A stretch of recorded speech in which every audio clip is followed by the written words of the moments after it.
മുൻ MLA ആയ PV അൻവറിനെതിരായ ED നീക്കത്തെക്കുറിച്ചൊക്കെ അറിയാം. ഇപ്പോൾ എൻഫോഴ്സ്മെന്റ് ഡയറക്ടറേറ്റ് നോട്ടീസ് അയച്ച് വിളിച്ചു വരുത്തി അൻവറിനെ ചോദ്യം ചെയ്യാനുള്ള നടപടികളിലേക്കൊക്കെ കടക്കാൻ പോവുകയാണ്. അൻവറിന്റെ സ്ഥാപനങ്ങളുടെ ആസ്തി മൂല്യവർദ്ധനയും ബിനാമി ഇടപാടുകളുമൊക്കെ സംശയിക്കുന്ന ബാങ്ക് രേഖകളും സംബന്ധിച്ച് നേരിട്ട് വിശദീകരണം തേടുകയും ചെയ്യും. ഈ KFC വായ്പകളുമായി ബന്ധപ്പെട്ട് കള്ളപ്പണ ഇടപാടുകൾ നടന്നിട്ടുണ്ടോ എന്നതിലുള്ള അന്വേഷണവും പുരോഗമിക്കുകയാണ്.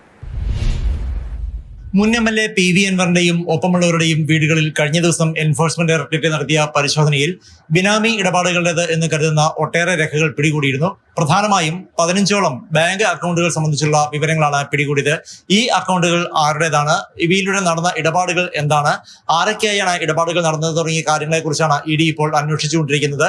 ഇതിന്റെ പ്രാഥമിക അന്വേഷണമാണ് നടന്നുകൊണ്ടിരിക്കുന്നത്. ഈ സാഹചര്യത്തിലാണ് PV അൻവറിനെ വീണ്ടും നോട്ടീസ് നൽകി വിളിപ്പിക്കാൻ എൻഫോഴ്സ്മെന്റ് ഡയറക്ടറേറ്റ് തീരുമാനിച്ചിരിക്കുന്നത്. കാരണം അദ്ദേഹത്തിന്റെ വിശദീകരണം അല്ലെങ്കിൽ അദ്ദേഹത്തിന്റെ മറുപടി ഈ അക്കൗണ്ടുകൾ സംബന്ധിച്ച് അങ്ങേയറ്റം അനിവാര്യമാണ്. ഈ സാഹചര്യത്തിൽ വൈകാതെ അൻവറിന് നോട്ടീസ് അയക്കുമെന്നാണ് ED വൃത്തങ്ങൾ സൂചിപ്പിക്കുന്നത്.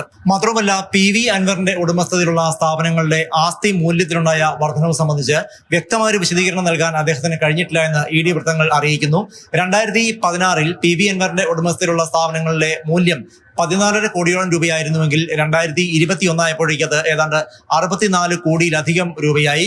ചുരുങ്ങിയ കാലാവധിക്കുള്ളിൽ ഇത്ര വലിയ വളർച്ച എങ്ങനെയുണ്ടായി എന്നത് സംബന്ധിച്ച് ഒരു വ്യക്തത അദ്ദേഹം നൽകിയിട്ടില്ല. ഇതിനും എൻഫോഴ്സ്മെന്റ് ഡയറക്ടറേറ്റിന് കൃത്യമായ മറുപടി ലഭിക്കേണ്ടതുണ്ട്. അതേസമയം മാലാംകുളം കൺസ്ട്രക്ഷൻസ് എന്നുള്ള സ്ഥാപനം മറ്റു ചില ആളുകളുടെ പേരിലാണെങ്കിലും യഥാർത്ഥത്തിൽ അത് തന്റെ സ്ഥാപനം തന്നെയാണ് എന്ന് PV അൻവർ അന്വേഷണ ഉദ്യോഗസ്ഥരോട് സമ്മതിച്ചതായും ED വ്യക്തമാക്കുന്നുണ്ട്.